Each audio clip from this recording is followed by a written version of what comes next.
अब हम वक्रोक्ति सिद्धांत या वक्रोक्ति संप्रदाय के तीसरे भाग में बातचीत करते हैं कि वक्रोक्ति कितने प्रकार की होती है, उसके भेद कितने होते हैं, यह जानना जरूरी हो जाता है। तो सबसे पहले देखते हैं आचार्य कुंतक ने वक्रोक्ति के भेदों को किस प्रकार विभाजित किया है। 6 प्रकार उन्होंने माने हैं, 5 और एक 6।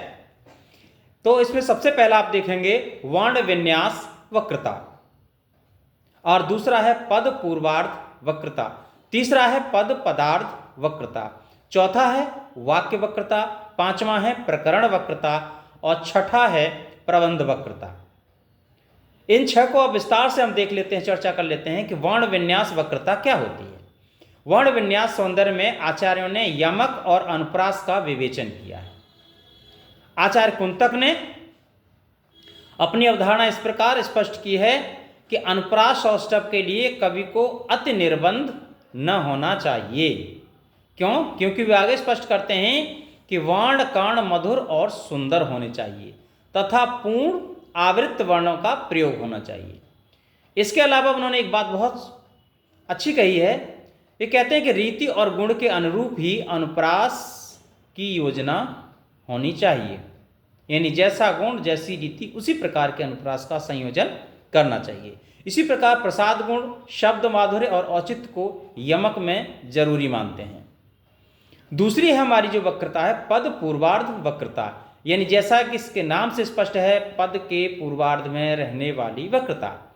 इसमें पद के पूर्वार्ध में रहने वाली वक्रता का उल्लेख किया जाता है। इसके अंतर्गत आप पाएंगे कि पर्याय, रूढ़ि, उपचार, विशेषण, संवृत्ति और वृत्ति भाव, लिंग, क्रिया आदि के प्रयोग की विधि आती है कि इनको भाई कैसे प्रयोग किया जाना है। तीसरे नंबर की है पद पदार्थ वक्रता, यानी पद के परार्ध यानी बाद में रहने वाली वक्रता। इसमें पद के बाद में जो प्रत्यय लगता है, इसीलिए इसे पद परार्ध वक्रता कहते हैं। यह कई प्रकार की होती है। काल वैचित्र्य वक्रता, कारक वक्रता, संख्या वक्रता, पुरुष वक्रता, उपग्रह वक्रता, प्रत्यय वक्रता और पद वक्रता आदि। इसमें काल, कारक, संख्या आदि के प्रयोग पर विचार किया जाता है। चौथे नंबर की आपकी है वाक्य वक्रता। पदों के संयुक्त रूप से वाक्य बनता है। बिल्कुल सही बात है। वाक्य वक्रता कवि प्रतिभा पर आश्रित रहती है, अतः प्रतिभा के समान यह वक्रता भी भिन्न और विविध रूपणी होती है, यानी एक रूप नहीं होते इसके वाक्य वक्रता के। प्रधान रूप से इसके अंतर्गत अलंकारों पर विचार किया गया है। कुंतक ने भी बताया है, अलंकार में वह चारुत्य के अतिरिक्त वैचित्र और कवि प्रतिभा को भी विशेष महत्व देते हैं।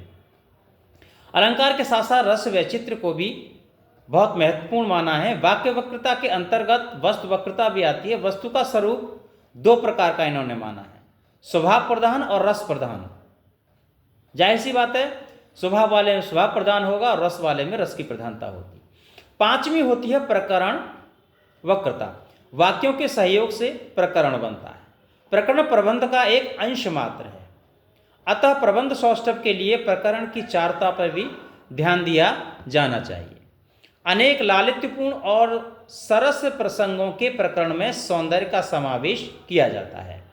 कुंतक ने ऐसे अनेक प्रसंगों का उल्लेख उदाहरण सहित किया है, जैसे नायक के चरित्र को चित्रित करने वाले प्रसंग, रसपूर्ण प्रसंग और विचित्र प्रकरणों में सामंजस्य स्थापित करने वाले प्रसंग, कथानक विस्तार में यह सहायक प्रसंग और नाटक आदि में गर्भांग योजना के आदि प्रकरण वक्रता के विभिन्न प्रकरण हो सकते हैं। छठा इसका जो है वह आता है प्रबंध वक्रता। प्रबंध वक्रता में क्या है कि जब संपूर्ण प्रबंध में वक्रता होती है तब उसे आप प्रबंध वक्रता कह सकते हैं।